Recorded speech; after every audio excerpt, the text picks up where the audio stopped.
નિત્ય પૂજાના જે જુદા જુદા અંગો છે એ અંગો હું તમને બતાવું છું. મુખ્ય મુખ્ય અંગ કયા કહેવાય?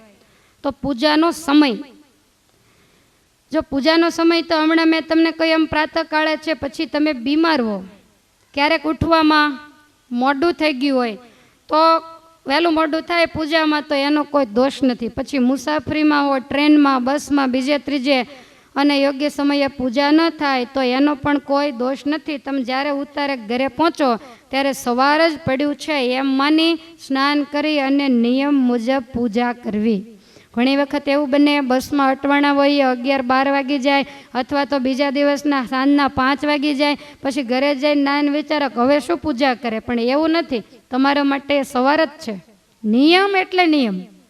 એ 5 વાગી ગયા હોય તોય શું, બીજા દી રાતના 9 વાગી ગયા હોય તોય શું, સ્નાન કરી અને પહેલી પૂજા કરવી જે રીતે કરતા હોય એ જ રીતે. અને ત્યાર પછી જ ભોજન, અન્ન, જળ વગેરે લેવું. તો આવી રીતે કંઈક કોઈ નોકરી ધંધાના પ્રોબ્લેમ હોય, વહેલા મોડા પૂજા કરે તો ઠાકોરજી જતું કરે. અને રાતના 2 વાગ્યા સુધી ગામમાં રખડતા હોય ને પછી 9 વાગ્યા ઉઠીને પૂજા કરે તો ઠાકોરજી જતું ન કરે, કારણ કે ત્યાં કોઈનું ચાલતું નથી. નિયમ છે એ તો ખરેખર નિયમ જ હોવો જોઈએ. એટલે વહેલા સમયસર સૂઈ જવું અને સમયસર જાગી જવું. આપણે માણસ છીએ, આપણે પશુય નથી, આપણે પિશાચય નથી કે અડધી રાત સુધી આંટા મરાય. એટલે તમે તો ક્યાં જાઓ મારવા, પણ જાતા હોય એની આ વાત છે. તો આવી રીતે આ પૂજાનો આદર્શ સમય માનવામાં આવ્યો છે. ખોટી રીતે મોડું કરીને પૂજા મોડી થાય, બિલકુલ એનું ફળ મળતું નથી. ત્યાર પછી પૂજા માટેના વસ્ત્રો, તો ભાઈઓ માટે ધોતી અને શાલ યા તો ખેસ જે અપૂર રાખતા હોય તે. બહેનો માટે કોઈ પણ અડ્યા વગરના ચોખ્ખા ધોયેલા કપડાં. જો તમારા ચોખ્ખા અને ધોયેલા જ કપડાં હોય તો પછી કોઈ રેશમી વસ્ત્રની જરૂર નથી. ગમે તેવા હોય કોટન આતે, પણ કોઈ એને અડ્યું ન હોય, સીધા દોરીએથી લઈને સંકેલીને મૂકી દીધા હોય તો એ જે વસ્ત્રો છે એ પૂજામાં ચાલે. પણ ખાસ ખ્યાલ રાખવું, સાડી પહેરનારા હોય, બીજું કાંઈ પણ ડ્રેસ પહેરનારા હોય, પણ એણે માથે દુપટ્ટો, સાડીનો છેડો પૂજા પૂરી થાય ત્યાં સુધી માથેથી પડવા દેવો નહીં. આ ભગવાનની એક પ્રકારની મર્યાદા છે. તમે જોજો ભાઈઓ તો લગભગ અત્યારે તો એવું છે, કોઈને ધોતી પહેરવી ગમતી નથી. તમે લાવીને દીધી હોય ને તોય એમને એમ, અને કાં તો ઓલા સંન્યાસીની જેમ વીંટી વાળે, તો એવી રીતે વીંટાઈને એને વિધિપૂર્વક પાટલી પાડીને પહેરવી પડે. મારે કહેવાય નહીં, પણ છતાંય તમને કહું કે ઘણા ભાઈઓ તો એવા છે કે નાઈને રૂમાલ પહેરીને પૂજા કરવા, બોલો છે કે નહીં? ઘણા એવા કે આવી રીતે પૂજા કરવા બેસે. પછી એને કોઈ કહે કે ભાઈ ધોતી પહેરવી પડે, આવી રીતે વ્યવસ્થિત ખેસ ઓઢવો પડે, તો એ કે વળી ભગવાન તો ભાવના ભૂખ્યા છે. તો ભગવાનની પૂજા કરવામાં એ કપડાં સામે શું જોવાનું, જે પહેર્યું હોય તે. પણ મારે એવું તો ન જ કહેવાય કે ભણવા ગયા ત્યારે ટુવાલ પહેરીને ગયા હોત તો ગામના છોકરા પાણા મારીને માથું ફોડે કે આ કોણ આવ્યો. કેમ તમે સમાજની વચ્ચે કેમ આમ વ્યવસ્થિત થઈને જાઓ છો? એમ પૂજાનો પણ અમુક યુનિફોર્મ હોય. આ પૂજાના કપડાં એ પૂજાનો ડ્રેસ છે. છોકરાને સ્કૂલમાં એમને મૂકી આવજો જોઈએ, કાઢે છે કે નહીં પાછા? યુનિફોર્મ વ્યવસ્થિત હોવો જોઈએ. આ લશ્કરની અંદર બધા લશ્કરી કમાન્ડરો હોય, નોખા કપડાં પહેરીને હોય, એ વ્યવસ્થિત એનો યુનિફોર્મ હોય. પોલીસનું તમે જોજો, ખાખી કપડાં પહેર્યા હોય તો એનો વટ હુકમ હાલે, અને જો બીજા કપડાં પહેર્યા હોય તો કોક મારીને વયું જાય તો કાંઈ બોલાય નહીં. ત્યારે એવું ન કહેવાય ઘરે આવીને મારી ડિગ્રી જોઈ લો, એ તો હાજર હોય તો જ બતાવાય. અને એટલા માટે એણે ફરજિયાત વકીલ હોય, કાળો કોટ, એના વસ્ત્રો નિશ્ચિત હોય, નક્કી હોય. ડૉક્ટરોના યુનિફોર્મ હોય, તમે જોજો દવાખાનામાં સિસ્ટરો હોય તો એના સફેદ યુનિફોર્મ હોય. તો આ બધાના યુનિફોર્મ હોય. લગ્નમાં સફારી નથી હોતી, બધું હોય છે. તો એમાં આપણને ક્યાંય વાંધો નથી. અને ભગવાન બાબતનું આવે તો કે હવે એવું બધું કરવાની કાંઈ જરૂર નહીં. પણ આ જે વસ્ત્રો છે ને એની પણ અસર થતી હોય. લશ્કરની અંદર તમે જોજો એકદમ ફિટ કપડાં હોય, કપડાં પહેરે ત્યાં ખુમારી ચડે. એને ઢીલાઢપ લડવા ધોતિયું પહેરીને મોકલ્યો હોય તો એ ત્યાં જઈને શું કરે? એને કપડાં હોય. એટલે એવા ટાઈટ વસ્ત્ર હોય. તમે રાત્રે તમે જુઓ તો દિવસે તમે 5000ની સાડી પહેરીને કોકના લગ્નમાં ગયા હોત, રાતે હોઈ જતા હો પહેરીને, રાત્રે શું કરવા સરળ વસ્ત્રો પહેરો છો? આનો બધોય મહિમા હોય છે. આ સમય ઉપર દરેક વસ્તુઓ સારી લાગતી હોય, બીજે ક્યાંય આપણને એવું ન થાય. તમે જોજો, આ ગેરેજમાં કામ કરતા હોય, ગાડીને પૈડા ચડાવતા હોય, હવા ભરતા હોય, તમે સાંભળ્યું કોઈ દી સફારી પહેરીને હવા ભરતા હોય એવું? તો એને અમુક જ વેશ હોય, એને સૂટ ન થાય. એટલે વિચારીને જ એ લોકો વસ્ત્ર પહેરતા હોય, અને આ વસ્ત્રોની બહુ અસર થાય. ધોતી છે ને એકદમ આમ સરળ રૂજુ ડ્રેસ કહેવાય. તમે વ્યવસ્થિત રીતે માણસ આમ બેસી શકે. એને જીન્સ પહેરીને પૂજા કરવા બેહાડ્યો હોય તો ગોઠણિયા વાળીને બેહતોય મેળ ન પડે. એટલે ધોતીની જરૂર છે. ઉપલું શરીર ખુલ્લું ન રહે, માથે થોડો છેડો નાખે અથવા તો ન નાખે તોય વાંધો નહીં, પણ ખેસ બરાબર વ્યવસ્થિત રીતે ઓઢી અને ઠાકોરજીની સામે બેસવું. તમે વિચાર કરો કે તમને કોઈ મોટો માણસ મળવા આવવાનો હોય તો એની સામે આપણે રૂમાલ પહેરીને બેસી કેવા વ્યવસ્થિત થઈ જાય. જેના એક એક રૂમાડામાં બ્રહ્માંડો ઉડે એવો ભગવાન જ્યારે આપણને મળવા માટે અડધો કલાક સવારના પોરમાં એનો સમય કાઢીને જો આવતો હોય તો એની સામે જેમ તેમ ક્યારેય પણ બેસાય નહીં. એટલે પૂજાના વસ્ત્રો વ્યવસ્થિત હોવા જરૂરી છે. ઘણા પૂજામાં ધોતી શાલ આવું બધું રાખતા હોય, પણ પૂજા પૂરી થાય અને વસ્ત્રોની જે દશા થાય એને સંકેલવાનો કંટાળો ડૂચો મારીને થેલામાં અને બીજે દિવસે કાઢ્યા હોય તો એ કપડાં જોઈને ભગવાનના પૂજામાં આવવાનું મન થાય. કારણ કે ભગવાનનું ધ્યાન વારે વારે ઓલી કરચલ્યું સામે જ. તો એ કપડાં જે કાઢ્યા એને બરોબર સંકેલી અને મૂકી દેવા. જો રેશમી ધોતી હોય તો ચાલે, કોટનની જ હોય તો એ રોજે રોજ કપડાને ધોઈ નાખવા પડે. ઘણા રેશમી ધોતી રાખે, ધોવાની ઉપાધિ નહીં, પણ પછી ગ્રહણ આવે ત્યારે જ ધોવે. એવું ન કરાય, એ બહેનોની ફરજ છે. થોડા દિવસ થાય, 5 દિવસ, અઠવાડિયું, ત્યાં તો પૂજાના કપડાં ધોઈ નાખવા જોઈએ. આમ તો ભાઈઓને એવી આજ્ઞા કરી છે કે જે પૂજાના કપડાં ધોવે એ પૂજાનું ફળ લઈ જાય. એટલે ખરેખર તો એને હાથે ધોવા જોઈએ, પણ માંડ માંડ પૂજા કરતા હોય એમાં આ ક્યાં વળગાડવા. એટલે તમારે ધોઈ નાખવા, પછી એને વ્યવસ્થિત રોજ સવારે સંકેલીને મૂકી દેવા. તો આ પૂજાના આદર્શ વસ્ત્રો બતાવ્યા. ત્યાર પછી પૂજાનું શ્રેષ્ઠ સ્થાનની પણ બહુ અસર થાય. તો પોતાના ઘરમાં સ્વચ્છ, પવિત્ર, શુદ્ધ, જ્યાં કોઈ પણ પ્રકારનો વિક્ષેપ ન હોય એવું જે સ્થાન હોય ત્યાં બેસી અને પૂજા કરવી. સંસારીનું ઘર છે, છોકરાઓના કલબલાટ હોય, બધા ત્યાંથી આવતા જતા હોય, નીકળતા હોય, તો એવા સ્થાનમાં નહીં, પણ જરાક એક બાજુ ખૂણો હોય, જગ્યા હોય તો જુદી રૂમમાં જ પૂજા કરવા માટે બેસવું. અને સંતો એવું પહેલાં ગામડાઓમાં કહેતા, નાના નાના ઘર હોય ને છોકરાઓ હોય ને આ તે માથાકૂટના માપ ન હોય, સંતો કે ભગત પૂજા લઈને મંદિરે આવતું રહેવું. તો પહેલાં ગામડામાં મંદિરે પૂજા કરતા. શિવલાલભાઈનું જ યાદ કરો ને, શિવલાલભાઈ કાયમ સ્નાન કરીને પહેલાં મંદિરે જાય અને એ મંદિરે પૂજા કરતા. આજ પણ એની પૂજાની ઓરડી આપણને ઉપર દર્શન આપે છે. કર્યા છે દર્શન? એક વખત કરાવ્યા હતા, પણ તમને યાદ નહીં હોય તો આપણે કથા પૂરી થાય ને એટલે દક્ષાબેનનો છેડો ચાલજો કે અમને લઈ જાવી ઓરડીએ, જે ઓરડીમાં કાયમ ભગવાન પ્રગટ થઈ અને શિવલાલભાઈની પૂજાને સ્વીકારતા. તો પછી વળી રે ન રે, અત્યારે છે તો દર્શન કરી આવજો, એની ધૂળને માથે ચડાવજો. કે લખપતિ શેઠિયો હતો પણ તોય એની પૂજામાં ભગવાનને મૂર્તિ રૂપે નહોતું રહેવાતું. એનો ભાવ જોઈને એને પ્રગટ થઈ જવું પડતું. તો એના કંઈક 1-2 ગુણ આપણામાં આવે. ઘણા ઘરની અંદર પૂજા કરતા હોય, તમારામાં પણ ઘણી વખત એવું હોય થોડું મોડું થયું હોય અથવા તો નાના બાળકો વહેલા જાગી ગયા હોય તો તમે પૂજા કરો એટલે એ સામું આવીને બેસે. ઘણી વખત એવું બને કે દીકરાને દીકરો ન હોય ને જાજા વર્ષે આવ્યો હોય તો માડીને મોજ ચડી જાય. તો 2 વર્ષના છોકરાને અહીંયા એક બાજુ ગોઠણ માથે બેસાડે અને પછી પાછા કહેતા હોય છોકરામાં સંસ્કાર પડે ને, અમે એને કાયમ પડખે બેહારી. તો કાંઈ તો કે ક્યારેક ક્યારેક મૂર્તિને એમ અડ કરે. હવે એ નાયું ન હોય અને એ છોકરું મૂર્તિને અડે, એનામાં સંસ્કાર પડવા હોય પડે, પણ તમારા બગડે એનું શું? અપવિત્ર થવાય. આ ભગવાનની પૂજામાં અપરાધ થાય માટે કોઈ પણ પ્રકારનો વિક્ષેપ ન હોય એવા શાંત સ્થાનમાં બેસીને પૂજા કરવી. પછી પૂજા માટેનું આસન. પહેલાં મેં તમને ખાલી વિધિ બતાવ્યો, હવે આ બધું કેવું લેવું એ બતાવું છું. તો પૂજામાં બેસવાનું આસન આપણે એવું માનીએ છીએ કે રેશમી યા તો ઊનનું કે એવું કંઈક હોવું જોઈએ. શિક્ષાપત્રી ભાષ્યમાં લખ્યું છે, પણ એવું બની શકે કે એ આસન એકદમ પવિત્ર હોય, એકદમ ચોખ્ખું ધોયેલું હોય તો ગમે તે સૂત્ર હોય તો ચાલે, પણ એ રોજે રોજ ધોવાઈ જવું પડે. તો આ બધી ઝંઝટ કોણ કરે?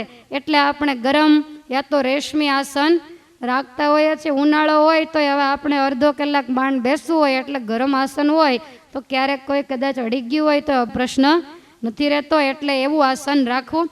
અને એ આસન કેવું? તો પોતે સારી પેઠે બેસાય એવું. ઘણા તો એટલો હાથ રૂમાલ જેવો કટકો નાખીને બેઠા હોય, પોણા ભાગના બહાર હોય, કટકો તો ક્યાંય ચોળાઈ ગયો હોય. પછી આપણે આવું કહીએ ત્યારે ઘણા મીટરના આસન, પડખે કોક બીજું બે તોય હાલે. એટલા મોટા આસન લઈને કાં તો ઠાકોરજીના આસનને અડી જતું હોય એવા આસન નહીં, પણ આપણા શરીર પ્રમાણે આપણે શાંતિથી બેસી શકીએ. બે પગની પેનીઓ આ બધું બહાર ન રહે એ પ્રકારે આસન રાખવું.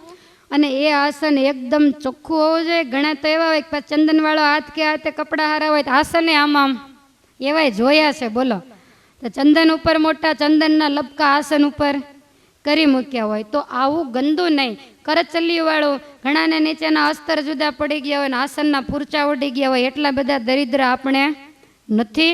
માટે આસન એકદમ સરસ રાખવું અને એ આસનને પાછું સમયે સમયે ધોઈ નાખવું. નહીંતર તમે 12 મહિના સુધી ધોવો જ નહીં તો એ આસન પણ ગંદુ થઈ જાય. અને કાયમ પથરાતું હોય એ આસનને ડૉક્ટરને દીધું હોય, દર્દીને ઊંઘાડે તેને ક્લોરોફોર્મ ન ઊંઘાડવો પડે એવું એ સૂંઘાઈ બેભાન થઈ જાય. તો આવા આસનો ક્યારેય પણ તમારે પેલા ખેતીવાડીમાં નહોતા ઓલા ભાત લઈને જાય ગરણા, શું કે ભથાણા, એ આપણે એવા આવતા કે એમાં એમને રોજ લઈ જતા હોય, હારાવાર નદી ધોતા હોય તો દરેક પ્રકારના શાક, દરેક પ્રકારની દાળ, અથાણા, એ બધી સુગંધ તમને એકમાંથી જ મળી રહે. તો એવી રીતના પૂજાના આસન ક્યારેય તૂટેલા, ફાટેલા, ગંદા, અપવિત્ર આસનો પૂજા માટે ક્યારેય ન રાખવા. પછી પૂજા માટેની દિશા, પૂર્વ અને ઉત્તર આ બે દિશાને માન્ય કરી છે. તો આ બે દિશાને કેમ માન્ય કરી? ભગવાન શ્રી હરિએ કીધું ને શિક્ષાપત્રીમાં, પૂર્વાભિમુખ યા તો ઉત્તરાભિમુખ બેસવું. હવે આપણે કોઈક મંદિરે ગયા હોઈએ, ક્યાંક બહાર તીર્થોમાં ગયા હોઈએ અને એ મંદિર કદાચ ઉગમણા બહારનું હોય, ઉત્તરાદી દિશામાં મેળ પડે એવો ન હોય તો સવારના પોરમાં ડખો કાંઈ કરવો નહીં, પણ દેવની સન્મુખ બેસવું. દેવને પીઠ દઈને ક્યારેય પણ બેસવું નહીં. એટલે અમુક જગ્યાએ પછી દિશાનો આગ્રહ રાખવામાં આવતો નથી. પછી ઘણીવાર કેવું થાય કે કોઈક અજાણી જગ્યાએ યાત્રાઓમાં ગયા હોઈએ, કોઈ પેટ્રોલ પંપ હોય, કોઈ ખેતરવાડી હોય, ત્યાં આપણે ઉતર્યા હોઈએ, બધાની મોર ઉઠીને પૂજા કરવા બેસીએ. હવે ઘણા બિચારા અભણ હોય તો કાંઈ ખબર પડે નહીં, ઉગમણું ક્યાં દિવસ ઉગે ત્યારે ખબર પડે. એટલે એવા બે બાકડા થઈ જાય અને વિચાર કરે કઈ દિશામાં બેસવું. પછી કોક પડખે નિરાતે હૂતું હોય અને ગગલાવીને પરાણે ઉઠાડીને કે ઉઠને ઉગમણું કઈ બાજુ આવ્યું. હવે જે હોય તે તમને જ્યાં યોગ્ય લાગે ત્યાં બેસી જાવ. હવે ઓઈલો ઊંઘમાં આંખું ચોળતું ચોળતું કે આવ તને સારું લાગે ને બેસ, મને ખબર નથી. એના કરતાં આપણી જાતે જ આપણે બેસી જવું. કોઈને ખોટી રીતે હેરાન પરેશાન ન કરવા. જ્યારે આપણને ખબર નથી ત્યારે કાંઈ દોષ લાગતો નથી. હવે પૂર્વ બાજુ બેસીને શા માટે પૂજા થાય? તો કે પૂર્વ દિશા છે ને એ પ્રગતિની દિશા છે. ખ્યાલ આવ્યો? સૂર્યનો ઉદય કઈ બાજુ થાય? પૂર્વ દિશાની અંદર થાય. એટલે જે ગુરુત્વાકર્ષણ બળ હોય ને એ દિશા તરફ વધારે હોય તો આપણું મન ભગવાનમાં વધારે ખેંચાય. જો ઉત્તર યા તો પૂર્વ દિશામાં બેઠા હોઈએ તો. પણ પહેલી હું તમને પૂર્વ દિશાની વાત બતાવું છું. ભગવાનમાં વધારે મન સ્થિર પૂર્વ દિશામાં બેસવાથી થાય, સરળતાથી ભગવાનમાં પરોવાય. વળી વૈજ્ઞાનિક દ્રષ્ટિએ જો જોઈએ તો લગભગ બધાની ગતિ જમણી બાજુ જ હોય છે. તમે પ્રદક્ષિણા કરો તો એ બાજુ હોય, પૃથ્વી સૂર્યની ફરતી ફરે છે તો એ પણ એ બાજુ જ હોય. અને તમે જોજો ગાડીની અંદર એવું હોય કે તમે ઊંધી સાઈડની સીટમાં બેઠા હોય ને તો તમને આમ બધું ઊંધું ઊંધું જ, પણ તમે ડ્રાઈવર ચલાવતો હોય એની પાછળની સીટમાં સન્મુખ મોઢું રાખીને જો તમે બેઠા હો તો તમને અવળું નહીં લાગે, મજા આવે, આપણને પ્રવાસ કરવામાં શાંતિ થાય. પણ જો ઊંધા બેઠા હોય ને તો આપણને એવું લાગે ગાડી નથી હાલતી, ઝાડવા હાલે છે. એનું કારણ શું? તો કે આપણે ઊંધી દિશામાં બેઠા છીએ. એટલે પૃથ્વી સૂર્ય ફરતે પૂર્વ તરફ ગતિ કરે છે. એ દિશામાં બેસી અને પૂજા કરવાથી મનની અંદર શાંતિ થાય. પશ્ચિમ દિશા એ અંતની દિશા છે, સૂર્યાસ્ત પશ્ચિમ બાજુ એટલે આથમવાની દિશા છે. તો આપણે તો ઉદય તરફ જવાનું, ભક્તિનો વધારો કરવાનો છે, ઘટાડવાનો નથી. એટલે એ દિશા તરફ ન બેસવું. હવે ઉત્તર દિશા શા માટે? તો કે ઉત્તર દિશામાં દેવતાઓનો નિવાસ છે, એટલે ઉત્તર દિશા છે એ સ્થિરતાની સૂચક છે, માટે એ દિશા સન્મુખ બેસવું. તો દક્ષિણ દિશામાં કેમ નહીં? તો કે દક્ષિણ દિશામાં યમરાજાનો નિવાસ છે. જમપુરી ક્યાં આવી? દક્ષિણ દિશામાં આવી, એટલે એને હંમેશા પીઠ દઈને બેસવું. તો આવી રીતે દિશા બતાવી. ત્યાર પછી કુમકુમનો આપણે ચાંદલો જે કરતા હોઈએ તે, અથવા તો ભાઈઓ હોય તો તિલક ચાંદલો કરતા હોય તો એ. અત્યારે તમે જુઓ તો તમે તો ચાંદલો કરો, પણ ઓલા બધાને તિલક ચાંદલો કરવામાં કોણ જાણે શું બળ પડે છે, હજી આપણને સમજાતું નથી. પૂજા ઘણા કરતા હોય ને તો ચાંદલો ન કરતા હોય, ઘણા એકલો ચાંદલો કરે તો તિલક ન કરતા હોય, એટલે આવું બધું કરતા હોય. પણ કંકુનો ચાંદલો એ લક્ષ્મીજીનું પ્રતીક છે અને શ્રેષ્ઠ ભક્તનું પણ એ પ્રતીક, કારણ કે લક્ષ્મીજી ભગવાનના શ્રેષ્ઠ ભક્ત છે, એટલે ભગવાને એને પોતાના વક્ષસ્થળની અંદર સ્થાન આપ્યું છે. તો તિલક છે ને એ તો ભગવાન નારાયણનું સ્વરૂપ, એના ચરણારવિંદની નિશાની, એટલે તિલક પણ અવશ્ય કરવું જોઈએ. હવે ભગવાન શ્રી હરિએ આ તિલક ચાંદલા કેટલા કરવાના કીધા? 4, 2 હાથ ઉપર, 1 બાલમાં અને 1 હૃદય ઉપર. તો આવી રીતે કહ્યું તો લલાટના મધ્ય ભાગમાં મહારાજ કે કરવું, 2 ભ્રમરની વચ્ચે આજ્ઞા ચક્ર આવેલું છે. તો એ આજ્ઞા ચક્ર એ બુદ્ધિનું કેન્દ્ર છે, તમામ વિચારો અહીંયાથી ઉદ્ભવતા હોય. તો એના ઉપર ભગવાનનો ચરણારવિંદ જો રહે તો આપણું જે આજ્ઞા ચક્ર છે એ શુદ્ધ અને પવિત્ર બને. જેવા તેવા ખોટા વિચારો જે આપણને આવતા હોય, અવળે માર્ગે જતા હોય, તે વિચારો આજ્ઞા ચક્રમાંથી જન્મે જ નહીં, જો ત્યાં તિલક કરવામાં આવે તો. અને ચાંદલાનો તો કોઈ પ્રશ્ન નથી, લક્ષ્મીજી તો બધાને જોતા જ છે, એટલે લક્ષ્મીજીના પ્રતીક રૂપે ચાંદલો થાય. પછી 2 હાથ ઉપર તિલક કરવામાં આવે, 2 ભુજા છે એ કર્મનું પ્રતીક, કામ બધાય હાથથી થાય. તો આ ભુજાઓની અંદર ભગવાનનો આવિર્ભાવ થાય, અહીંયા ભગવાનનું પગલું પડે, તો આ ભુજાઓથી હંમેશા સત્કાર્યો થાય, ખોટા કામ થાય નહીં. એટલે તિલક ચાંદલો 2 ભુજા ઉપર. હૃદય છે એ ભાવનાનું પ્રતીક છે, ભક્તિનું પ્રતીક છે, એટલે ત્યાં પણ તિલક ચાંદલો કરવામાં આવે છે. ભુજાઓ કર્મનું, હૃદય ભક્તિનું, લલાટ જ્ઞાનનું પ્રતીક છે, એટલે કર્મ, ભક્તિ અને જ્ઞાન આ ત્રણેયનું સાયોગિક રૂપ ભગવાને આપીને તિલક ચાંદલાની દિશા નક્કી કરી છે. આ તો સારું થયું મહારાજ દયાળુ છે, નહીતર આપણા દાદા ગુરુ અહીંયા બેઠા છે ને રામાનુજાચાર્યજી, એમણે તો 12 તિલક ચાંદલા રાખ્યા હતા. કેટલી વાર પૂજા હાલત તમે વિચારો, અલગ અલગ જગ્યાએ 12 તિલક ચાંદલા, પણ પછી મહારાજે એમાંથી 4 જ તિલક ચાંદલા રાખ્યા છે. અને ચાંદલો તમે કપાળમાં કરો તો એ કંકુનો કરવો. હવે ચાંદલો કેવડો કરવો?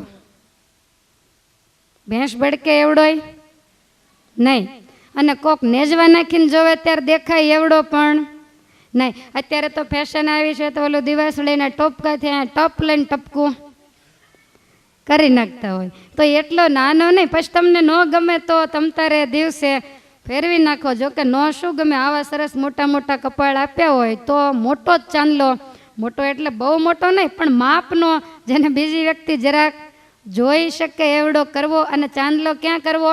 તો કે જ્યાં આજ્ઞા ચક્ર છે ત્યાં કરવો, બિલકુલ 2 ભ્રમરની વચ્ચે ન કરવો. થોડોક એનાથી ભાઈઓ કરે એટલો બધો ઊંચો તમારે ન કરો તો કાંઈ વાંધો નહીં, વડીલ હોય એણે તો વચ્ચે જ કરવો, કારણ કે હવે બીજાને બધાની આજ્ઞાઓ બહુ પાળી, હવે ઠાકોરજીને પાળીએ. ઘણા બધા બહેનો જે મોટા ચાંદલા કરે એ બધા બરોબર ઉપર જ, પણ નાના હજી થોડી થોડી ફેશન ઢસડાતી હોય એટલે જરાક નીચા કરે છે, પણ વ્યવસ્થિત રીતે ચાંદલો કરવો. તો આવી રીતે ભગવાન શ્રી હરિએ તિલક ચાંદલાનો વિધિ બતાવ્યો છે. ત્યાર પછી મહારાજ કહે છે કે મૂર્તિ કઈ રીતની પૂજામાં રાખવી. જો હમણાં મેં તમને બતાવી, પણ એનો વિધિ બાકી છે. તો પોતપોતાના ઈષ્ટદેવની મૂર્તિ રાખવી. રામના ઉપાસક હોય તો રામની રાખવી, કૃષ્ણના ઉપાસક હોય તો કૃષ્ણની રાખવી, સ્વામિનારાયણ ભગવાનના ઉપાસક હોય તો એની મૂર્તિ રાખવી. પણ દુનિયા માત્રના ભગવાન ક્યારેય પૂજામાં ભેગા કરવા નહીં. આ ઉપાસના શાસ્ત્ર નથી. 2 થી 3 મૂર્તિ પોતાના ઈષ્ટદેવની રાખવી, એનાથી વધારે પણ નહીં, એનાથી ઓછી નહીં. ઘણા હાવ એક જ રાખતા હોય, પણ એવું એ ન કરવું, એ પૂજા વ્યવસ્થિત ન લાગે. તો ઘણા લોકો તો તમે જુઓ તો પૂજામાં એક વેંતનું આસન હોય, એની ઉપર એક મૂર્તિ હોય, ગૌમુખી અને માળા હોય, આવી રીતે કરતા હોય. તો ઘણા મીટરનું આસન નાખીને બેઠા હોય, આપણે પડખેત નીકળવી તેમ થાય કે આ મૂર્તિ વેચવાનો સ્ટોલ હશે. એટલી બધી મૂર્તિઓ લાઈનમાં, કંકોત્રીમાં હારી બાળે તો કાપીને પૂજામાં, કેલેન્ડરમાં સારી દેખાય તો ચારેય બાજુથી કટિંગ કરીને પૂજામાં, પછી નૈવેદ્યમાં પાછા સમ ખાવા એક જ સાકરની ગાંગડી હોય. આટલી બધી મૂર્તિઓ ક્યારેય ન પધરાવી. 2 થી 3 મૂર્તિઓ રાખવી અને ચરણારવી. પછી તમે 3-4 મૂર્તિ પધરાવી હોય અથવા તો જાજી પધરાવી હોય, બધે ભેગી કરીને ગમતી હોય એટલે આપણે મૂકી હોય. પછી એક ગાંગડી ધરાવો ને તો બધા કે તું ખાશો હું ખાવ, ઓલો કે તું ખાતો હોય તો હું ન ખાઉં. તો આમના માથાકૂટ થાય. ત્યાં તો આપણે પાછા કહીએ કે સ્વસ્થાનમ ગચ્છ દેવેશ, તો કોણ ખાય? પછી આપણે ને આપણે ફાકડો મારવાનો રે. એટલે આવી રીતે ક્યારેય પણ ન કરવું. અને મેં કીધું એમ કે જે પ્રસાદીની વાટકી છે તમારે જ પછી ચા પાણીમાં ક્યાંય પણ ઉપયોગમાં આવી જવાની. એટલે વાટકીમાં એક ગાંગડી સમય એવું સાવ થોડી મોટી વાટકી હોય અને આટલીક સાકર કદાચ ઠાકોરજી હવે તમે પ્રસાદી લઈ જાઓ છો તો એક ગાંગડી લઈ જાઓ છો, તો પછી આ મુઠ્ઠી ભરીને અપાતી હોય. એટલે પૂજામાં જરા વ્યવસ્થિત રીતે ભગવાનના પ્રસાદી ધરાવવી, વેઠ ઉતારવી નહીં. અને હું તો એવું માનું છું કે અત્યારે જુઓ શિયાળાનો સમય છે, તમારા ઘરે સુખડી બનાવી હોય, કાંઈ પાક બનાવ્યો હોય, તો આની અંદર હમણાં એવડો લાડુ તો તમે માંડ કર્યો હોય તો એ સાંજે તૈયાર કરી રાખો. સવારે પૂજામાં ભગવાનને એ પછી તમે બપોરે ધરાવો ને મંદિરિયામાં ધરાવો, તમને શિયાળાની અસર થાય એમ ઠાકોરજીને ન થાય. તો એવી રીતે એક ટુકડો આની અંદર મૂકી અને ભગવાનને ધરાવો. પછી તો પ્રસાદી તો બધાને લેવાની જ હોય. એટલે કાંઈ એવું નવું હોય, માની લો કે કોઈ ક્યાંયથી પેંડા બનાવડાવ્યા હોય તો ઠાકોરજીને પેંડો પૂજાની અંદર ધરાવવો. એટલે કોઈ પણ વસ્તુ હોય જે તમે હેઠી ન કરેલી હોય, એમાંથી તમે લીધે ન રાખતા હો તો ઠાકોરજીને એ પૂજામાં ધરાવવું. જેવો ભાવ તમે જેટલું ભાવથી કરો ને એટલા મહારાજ વધારે ને વધારે રાજી થાય. જેટલા વધારે રાજી થાય એટલો તમારા હૃદયમાં દબાવીને હાવણો મારે, અને જેટલો દબાવીને હાવણો મારે એટલો માયાનો કાટ જલ્દી ઉખડી જાય. અને આપણે જે કરવાનું છે એ બધું વચ્ચે જે માયાનું આવરણ છે એને તોડી અને ભગવાનને આપણા આત્માને એક બનાવવાનો છે. તો આ કામ, આ બધી વિધિઓ કરવાથી મહેનત તો કરવી જ પડે ને. એટલે ભાવ પ્રમાણે ભગવાનને સવારે નૈવેદ્ય ધરાવવું અને મૂર્તિઓ પણ આ રીતે માપે રાખવી. પછી ભગવાનની જે પૂજા એને ચોખ્ખી રાખવી. તો મેં તમને આગળ કહી દીધું કે બીજા કોઈ પણના પોતાના સદગુરુ હોય તો કોઈના પણ ફોટા રાજ સિંહાસનમાં યા તો પૂજામાં મૂકવા નહીં. એને વંદન કરવું એ બધી વસ્તુ સાચી, પણ પૂજા ચોખ્ખી. પછી માની લો કે તમને ભગવાનનો ફોટો બહુ ગમી ગયો હોય તો પૂજામાં ક્યારેય પણ ન મુકાય. તમારા રાજ સિંહાસનમાં પણ એ ન મુકાય. એને તમે દિવાલ ઉપર મૂકવો હોય તો મૂકી શકો છો. કૃષ્ણ ભગવાનની મૂર્તિઓ પણ ખૂબ સરસ સરસ મળતી હોય, આપણા માટે વંદનીય છે, પૂજનીય છે. ભગવાનના જ એ અંશ એટલે કે ભગવાનનો જ અવતાર છે. બધું એક જ છે એમ કહું તોય ના નહીં, પણ છતાંય નિષ્ઠા, પતિવ્રતાની ભક્તિ એ તો હંમેશા એક જ સ્વરૂપની સાથે હોય. નહીતર તો પછી નિષ્કુળાનંદ સ્વામીએ વચન વિધિમાં દાખલો આપ્યો છે કે એક માના 4 દીકરા. હવે 4 દીકરા હતા, એમાંથી એકાદ બે ને પરણાવ્યા હશે. એમાંથી એક બાઈને એમ થયું કે બધું તો કાંઈ મારે બદલવાનું નથી, સાસુ સસરા એના જ છે, ગામ ગોત્ર બધું એનું જ છે, ખાલી એક પાટલો ફરે શું વાંધો. આની કરતાં તો આ વ્યક્તિ જે એના ભાઈઓ હશે તે, હું એની ચોખવટ નથી કરતી, તમે વચન વિધિ વાંચી લેજો. તો આવું કરાય? કાંઈ નથી ફર્યું તો શું વાંધો, બે ભાઈ જ છે ને. પણ આવું કોઈ દિવસ કરાય નહીં. આ પતિવ્રતાની આપણી ભક્તિ તૂટે. અને આવું કરે તો એની દુનિયામાં કિંમત શું રહે? બધા એની ઉપર થૂકે. એટલે નિષ્ઠા એકમાત્ર પરમેશ્વરની, અને તમારે તો ફાંફા મારવાનો કોઈ પ્રશ્ન જ નથી. દુનિયાના છેડે જે સ્વરૂપ નથી એ સ્વરૂપ તમને મળ્યું છે. તમે કોક દિવસ એકલા બેસીને વિચાર કરજો, આવું મુખારવિંદ, આવા જબરા, આવા રૂડા રૂપાળા ચરણારવિંદ, આવા જબરજસ્ત હાથના પંજા, આવી સરસ મજાની ઉપડતી મૂછની રેખા અને આટલી ઊંચાઈ, આવી મૂર્તિ તમને ક્યાંય જોવા નહીં મળે. સવારે જોવો તો શું એનો ફાંદો, અંતકાળે યાદ આવી ગયો હોય તો કામ થઈ જાય. કોઈ પ્રકારની નમણી નાસિકા તમે જુઓ તો પોપટની ચાંચને, દીવાની શગને લજાવે એવી સુંદર મહારાજની નાસિકા, કમળની પાંખડી જેવી કોમળ, કેવી સુંદર ભગવાનની આંખો છે. મારે તમને ધ્યાન શીખવાડવું હતું, પણ હવે એ તો બીજા રાઉન્ડમાં જશે, કારણ કે ત્યાં તો આપણી કથા પૂરી થઈ જશે. તો આવી સુંદર મજાની મહારાજની મૂર્તિ છે, તો આપણે બીજે ક્યાંય પણ ફાંફા મારવાની જરૂર નથી. ભગવાનની દયા કરીને મોટા શહેરમાં ક્યાંય નથી ભરાણા, અને નાના શહેરમાં આવ્યા તો જુઓ તમે ભાવથી ભગવાનનું ભજન કરો છો તો ભગવાને શહેરને મોટું કર્યું. એક દી હાવ ગામડું હતું, એમ જ તાલુકો થયો ને એમ જ પાછો જિલ્લો થઈ ગયો. બોલો, ભગવાન તો ભાવને આધીન. હવે કોઈ કેક બોટાદ નાનું છે એમ, એ ધીમે ધીમે વધવાનું. આજુબાજુમાં મૂક્યા, રોજ જ્યારે આવવું હોય ત્યારે આપણને દર્શન થાય, એટલે આપણે તો મહાભાગ્યશાળી છીએ. તો આ મૂર્તિનું ધ્યાન, એની ઉપાસના, એની માનસી, એની પ્રત્યક્ષ પૂજા, સિંહાસનમાં પણ બધાને, હું તો એવું માનું છું કે એક સત્સંગીના સિંહાસનમાં હરિકૃષ્ણ મહારાજ બિરાજતા હોવા જોઈએ, ત્યારે આપણે એની સાચી નિષ્ઠા રાખીએ કહેવાય. એવું તો તમે ન જ કરો, તમને એકનું એક તો ન ગમે, પણ નહીંતર બધાના ઘર ઉપર હરિકૃષ્ણ મહારાજનું નામ હોવું જોઈએ. પણ તમને એમ થાય પાડોશીએ લખ્યું છે ને મારું લખ્યું તો ટપાલ પાછી એના ઘરે જશે. પણ હવે તો એવું કાંઈ બહુ રહ્યું નથી, પણ એનો આપણને ખરેખરો કેફ હોવો જોઈએ.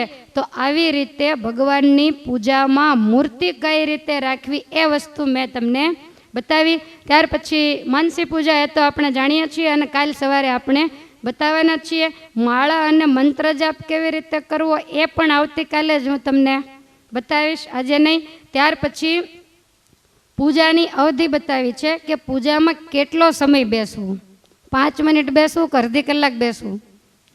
તો 5-10-15 મિનિટમાં તો કાંઈ આપણે કીધો એ પૂજાનો વિધિ પોતે નહીં, એટલે ઓછામાં ઓછું 30 મિનિટ, એટલે કે અડધો કલાક પૂજામાં બેસવું. પછી કલાક બેસો તો અડધું ઊંઘી જવાય, એની કરતાં પાછું સમજીને મૂકી દેવું એ વધારે સારું.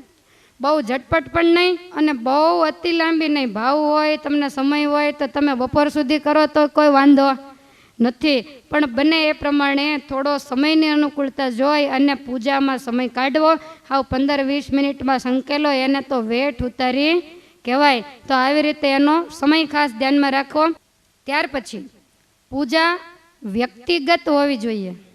ઘરમાં જેટલી વ્યક્તિ હોય એ બધાને પોતાની સ્પેશિયલ પૂજા હોવી જોઈએ. હવે તો જવાને ઘરે બધા સ્પેશિયલ મોબાઈલ રાખવા માંડ્યા, બધું પોતપોતાનો કબાટ સ્પેશિયલ હોય. તો પૂજા ક્યારેય પણ સૈયારી ન રખાય. ઘણા તો ઘર મંદિરમાં ઊભા આમાં 2 માળા ફેરવી લેતા હોય, તો આવી રીતે પણ પૂજા ન રખાય. પોતાની સ્પેશિયલ પૂજાની પેટી અલગ જ રાખવી જોઈએ. અને ઘણી વખત એવું બને કે 2-3 જણા વચ્ચે એક હોય તો બેયને જુદા જુદા ગામ જવાનું થયું હોય તો ભગવાન કોની ભેગા જાય? પછી તો અધોગતિ એ થાય, ઓલાને એમ થાય કે ઓલા લઈ જશે ને ઓલાને એમ થાય કે ઓલા, બે એમને એમ જાય. ઠાકોરજી ઘરે ને ઘરે રે, પણ પોતાનું હોય તો એને ખટકો રે. માટે પોતાની પર્સનલ પૂજા પેટી રાખવી. તમારે જે એકને સ્ટીલની લેવી એમ નહીં, બધાને એ વ્યવસ્થા ઘરમાં કરી દેવી. એક જ જોડ કપડાં ન લો તો કાંઈ વાંધો નહીં, પણ આ વસ્તુ સારી રીતે રાખવી.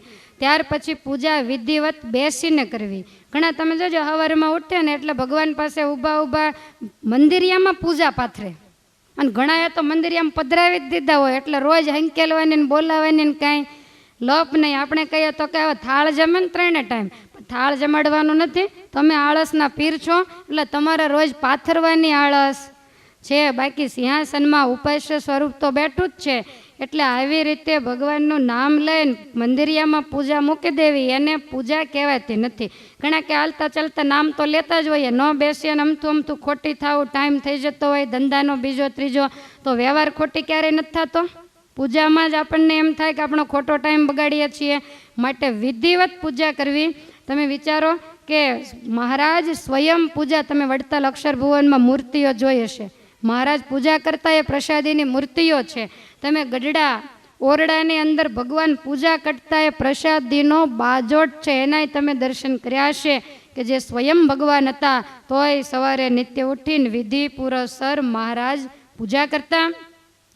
ત્યાર પછી પૂજા માટેનો સમય કાઢવો.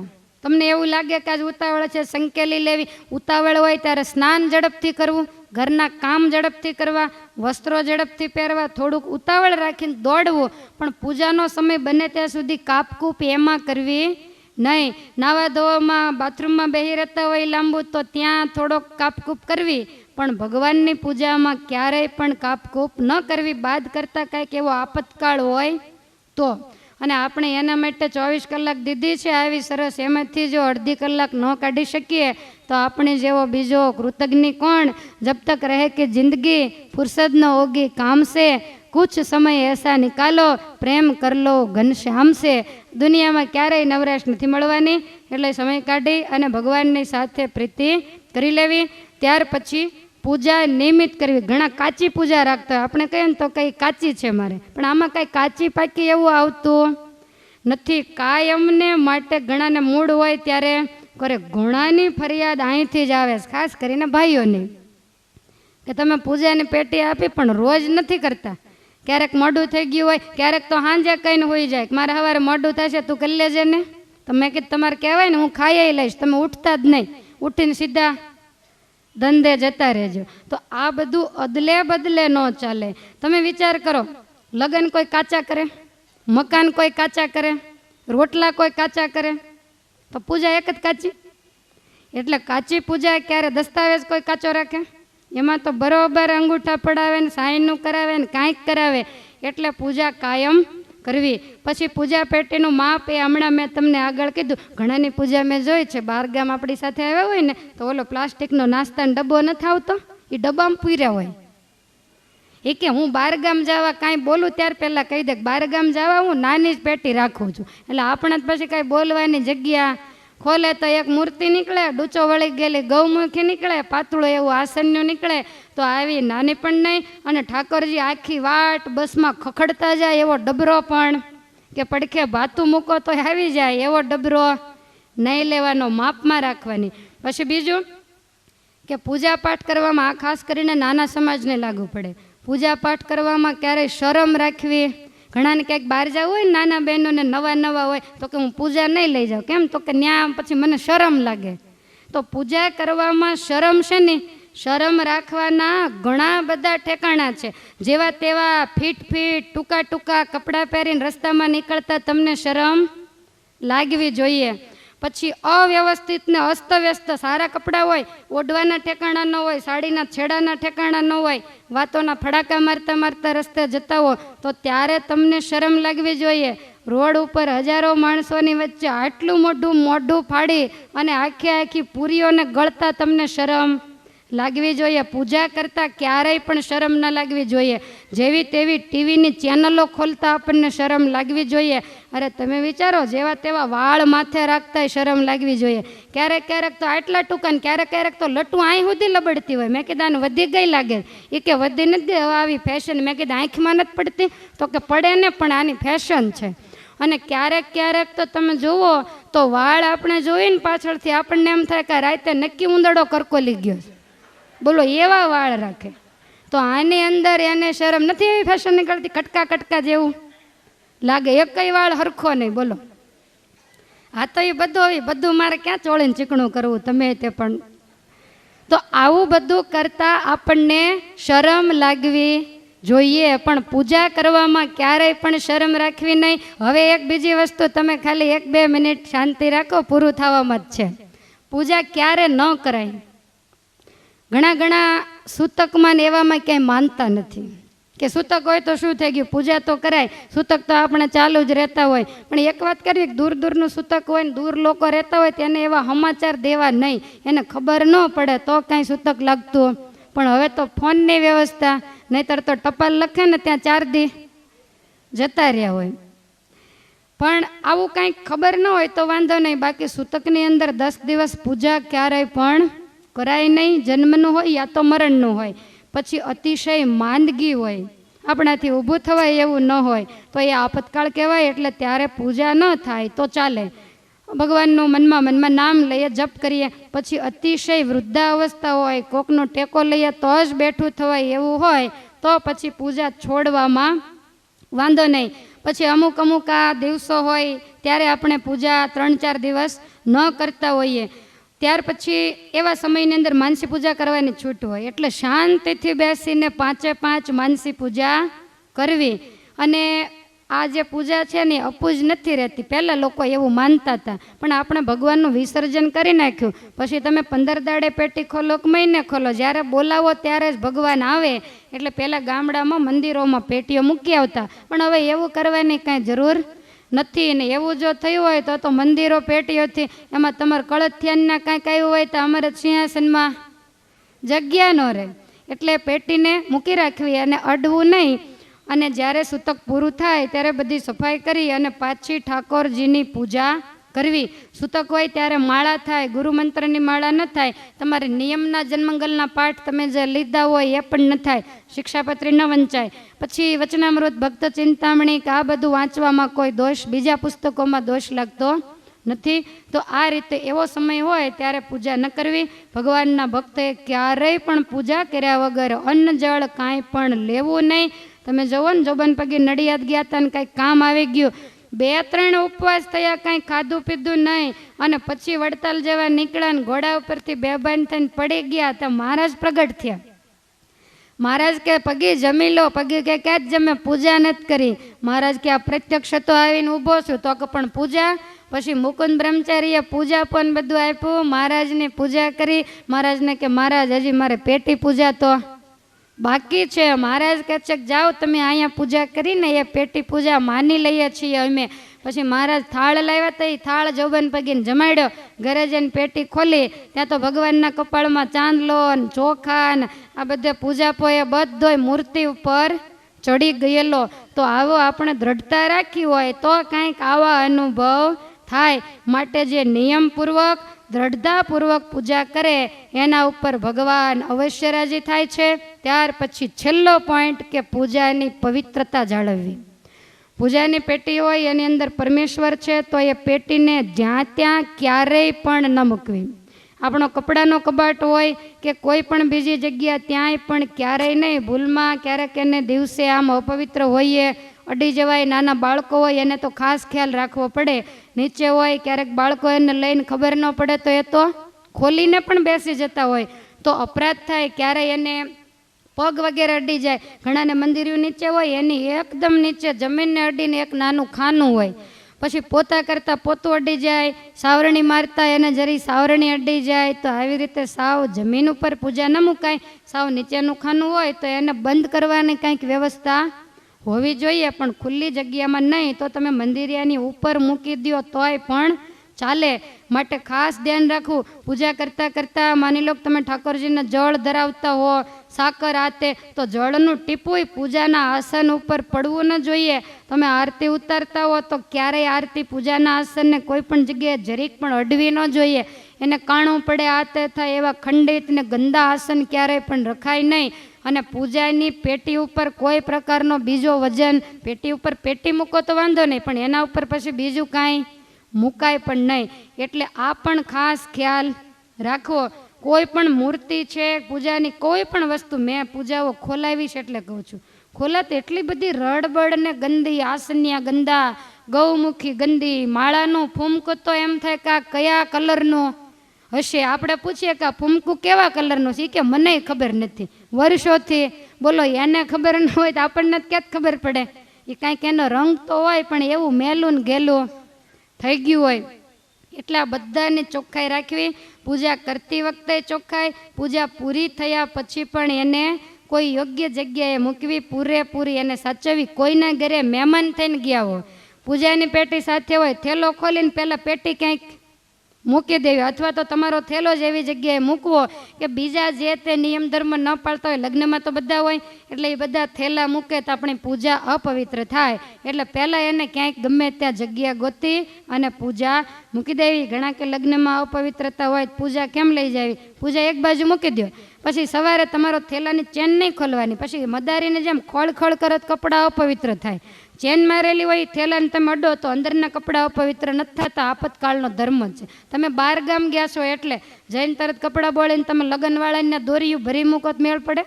પણ એની ચેન ન ખોલી હોય, વ્યવસ્થામાં જ આપણે ગયા હોઈએ. બીજા દિવસે સ્નાન કરી અને એ કપડાં ખોલી પહેરી અને એક બાજુ બેસીને પૂજા કરીને પૂજા મૂકી દેવાની. આમાં ક્યાં અપવિત્રનો પ્રશ્ન જ છે?